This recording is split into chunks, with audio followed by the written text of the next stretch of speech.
I can help. Last time... Oh, my God! Charlie, I'm so sorry. No. After failing to finish his project last time, Joe's desperate not to fall behind.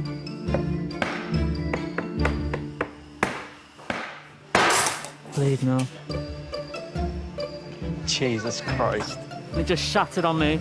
So Misty decides to get ahead with the furniture that the judges asked for. How did you do that? Oh, is that a cocktail still? The pegged mortise joint, miniaturised.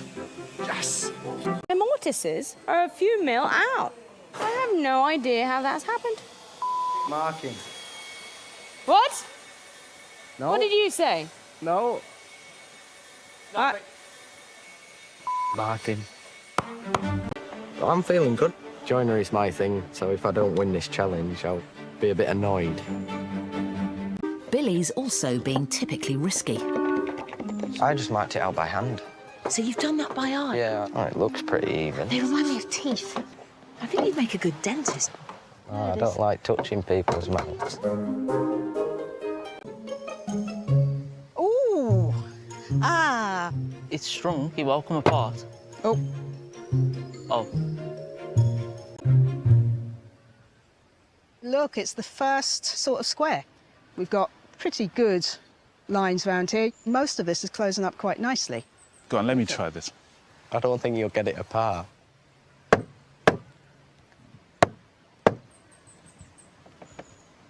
Pretty tight joint, isn't it? Well done. Spill out the words of wisdom from your mouths.